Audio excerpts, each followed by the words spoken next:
बहुजन समाज के नायाब हीरा अकेले संघर्ष कर रहे हैं वो पूरे देश में, तो उनका भी स्वागत कीजिए ताली बजा के, और खड़ा होकर आप लोग स्वागत कीजिए। तो हमारे साथ वाम सेप के राष्ट्रीय अध्यक्ष, बहुजन समाज के नायाब हीरो, और इस देश में अकेले, चाहे वो ईवीएम का मसला हो, चाहे जाति जनगणना का मसला हो, चाहे डीएनए का मसला हो, वो बामन मेश्राम साहब उठा रहे हैं, तो उनका खड़ा होकर स्वागत कीजिए, तालियों से स्वागत कीजिए। और मैं बार बार कह रहा हूं, बहुजन समाज के जो सामाजिक राजनीतिक आंदोलनकारी हैं उनको मजबूत करना पड़ेगा, क्योंकि हमारी लड़ाई जो है वो उन लोगों से है जिन्होंने इस देश के सत्ता पर कब्जा जमा रखा है। Media, bureaucracy, judiciary, college, university, तमाम जो पावर सेंटर्स हैं उन पर उनका कब्जा है। और मैं जानता हूं इस देश में जानबूझकर अफवाह फैला गया कि अपराधीकरण हो रहा है राजनीति का। जब इस देश में गरीब, एससी, एसटी, ओबीसी, माइनॉरिटी के लोग राजनीति में आने लगे, यहाँ जो सावित्रीबाई फूले हैं, सैनी साहब हैं, ये लोग जब चुनकर आए और जब समाज की बातें करने लगे, जब लालू यादव सत्ता में आने लगे, मुलायम सिंह यादव आने लगे, शिबू सोरेन आने लगे, तमाम मायावती आने लगी, तो इस देश में एक अफवाह फैलाया गया कि राजनीति का अपराधीकरण हो रहा है, जबकि राजनीति का पैसाकरण हो गया है, और पैसे के बल पर सरकार बनती है, सरकार गिरती है। देखिए, मसला एकदम साफ साफ है। दो रास्ते हैं आपके पास, या तो आप मजदूर बने रहिए या इस देश का हुक्मरान बनिए। और हुक्मरान बनने के लिए कोई निमंत्रण नहीं दिया जाता है, कोई न्योता नहीं दिया जाता है।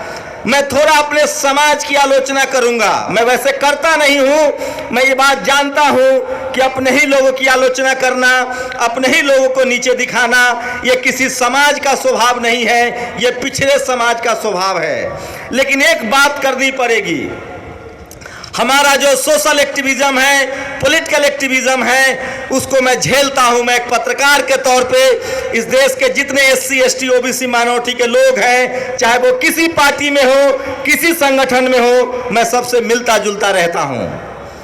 हम देखते हैं कि दुश्मन के बारे में बोलना तो दूर की बात है, लोग एक दूसरे के लिए तलवार खींच के बैठे हुए हैं। इसकी वजह यह है कि बहुजन समाज पिछड़ा हुआ समाज है और हम एक दूसरे की टांग खिंचाई करते हैं।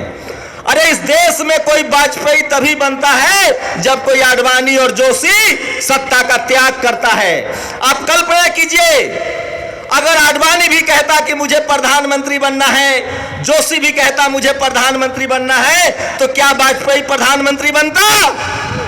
लेकिन हमारे समाज की यही विडंबना है, पिताजी मुख्यमंत्री, फिर बेटा मुख्यमंत्री, पार्टी का राष्ट्रीय अध्यक्ष, यही चल रहा है और इसी में समाज टुकड़े टुकड़े में बटा हुआ है। इसलिए हमें अपने सड़कों से नेता चुनना पड़ेगा, नया नेता चुनना पड़ेगा। रही बात सोशल एक्टिविस्टों की, तो उनकी भी एक समस्या है। हम सब तमाम तकलीफों से निकलते हैं, तमाम मजबूरियों से निकलते हैं, लेकिन हमें समझना पड़ेगा कि जगदेव बाबू ने कहा है कि पहली पीढ़ी मारी जाएगी, दूसरी पीढ़ी जेल जाएगी, तीसरी पीढ़ी सत्ता में आएगी। हम बहुत तकलीफ वाले लोग हैं, लेकिन हमारे अंदर धैर्य भी नहीं है।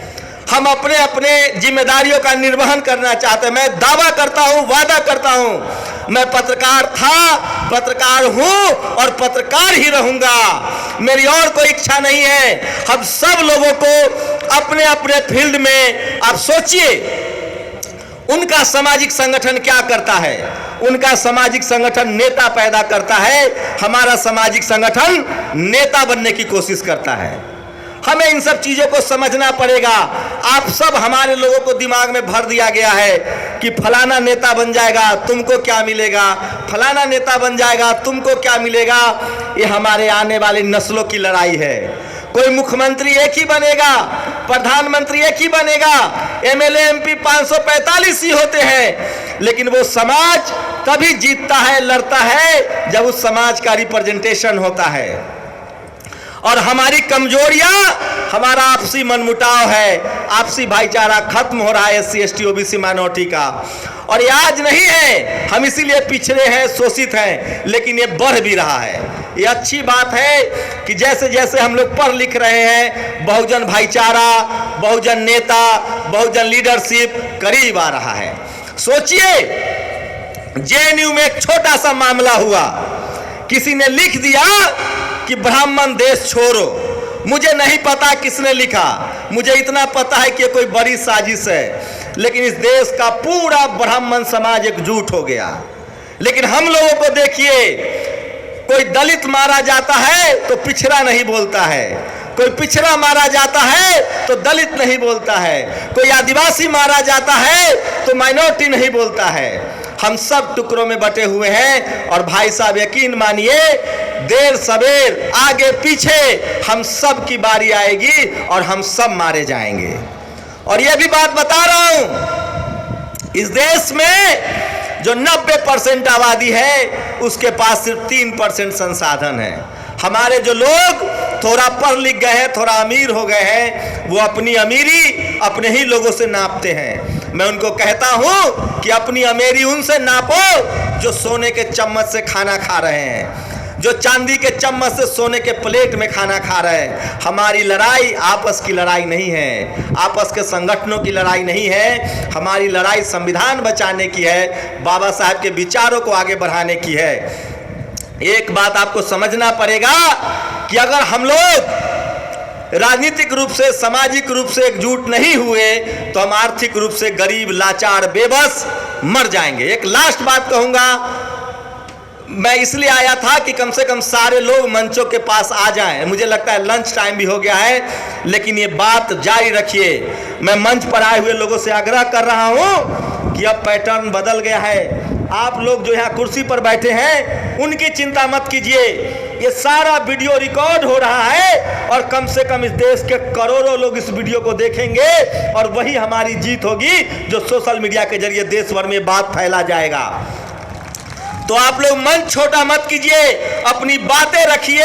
इस समाज के लिए आप लोग लड़ रहे हैं, देश जग रहा है, समाज जग रहा है। हमारा समाज गरीब है, मजबूर है, वर्किंग डे है, वो अपना काम छोड़ के, धंधा छोड़ के नहीं आ सकता है। लेकिन जो हम लोग यहाँ से बोलेंगे, आजकल तो सोशल मीडिया के जरिए एक रूम में बैठ के रैलियां हो रही है, वीडियो, टीवी, अखबार के जरिए चुनाव जीता जा रहा है। इसलिए जो आप लोग बोलेंगे वो पूरा देश और पूरी दुनिया का बहुजन समाज सुनेगा। इसलिए इस बात को तटस्थता से, ताकत से रखना है कि आज हमारा लक्ष्य क्या है और हमारे रास्ते क्या हैं।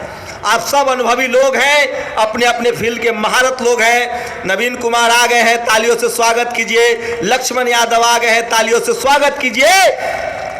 और इन सब लोगों का जो बयान है वो लिपिबद्ध होना चाहिए, वीडियो रिकॉर्ड होना चाहिए, और ये समाज सुनेगा, ये देश सुनेगा, ये दुनिया सुनेगी। और यकीन मानिए, इससे ज़्यादा बहुजन समाज कभी जागरूक नहीं था। आज हम बहुजन समाज के तौर पे बहुत जागरूक हैं और ज़्यादा दिन नहीं है, 2024 में इस देश में बहुजनों की सत्ता होगी, ये मुझे पूरा भरोसा है। क्योंकि बहुजन समाज अब जग गया है और वो राजनीतिक रूप से, सामाजिक रूप से सचेत है। बस फर्क इतना है कि हमें ऐसे नेताओं को, ऐसे लोगों को चुन के भेजना पड़ेगा जिसके लिए समाज का हित सबसे आगे है, और वो तभी काम करेगा। मैं एक बात दावे के साथ कह सकता हूं कि मैं जितने SC ST OBC माइनॉरिटी के नेता से मिलता हूं, उन सबको अब लग गया है कि समाज जागरूक है, समाज के लिए बोलना पड़ेगा, लड़ना पड़ेगा। और इसके दो उदाहरण तो आपके मंच पर है। सैनी साहब, सावित्रीबाई फुले, जो दुश्मनों के खेमे में होने के बाद भी समाज के लिए लड़ती थी, लड़ रही है। और यही हालत हर पार्टी में है कि जहां भी बहुजन है, अब उसको लगता है कि समाज की बात करनी पड़ेगी। और इसके सबसे बड़ा योगदान सोशल मीडिया को जाता है, और उससे भी बड़ा योगदान जो समाज के लिए लोग लड़ रहे हैं, अकेले अकेले लड़ रहे हैं। अब वो सोच ले, ये पूरा बहुजन समाज उनके साथ खड़ा है और किसी से डरने की जरूरत नहीं है, घबराने की जरूरत नहीं है। अब कोई कार्तिक भील को मार के नहीं बच सकता है, अब कोई रोहित वेमुला को मार के नहीं बच सकता है, क्योंकि हमारा समाज अब जागरूक है। इसलिए इस पूरे भाषण को सुनिए और हजारों सोशल मीडिया पर ये वीडियो चलेंगे और ये पूरी दुनिया और पूरा देश में पहुंचेगा और यही हमारी जीत है। हम हार इसलिए रहे थे कि हमारे पास टीवी अखबार नहीं था, लेकिन हमारे पास अब सोशल मीडिया है और ये बात दुनिया भर में पूरे देश में जाएगा और बहुजन समाज आप लोग के विचारों से और मजबूत होगा। शुक्रिया, जय भीम। अगर आपने अभी तक हमारा चैनल सब्सक्राइब नहीं किया है तो सब्सक्राइब करें और घंटी का बटन बिल्कुल भी दबाना ना भूलें ताकि सभी लेटेस्ट खबरें पहुंच सकें आप पे सबसे पहले।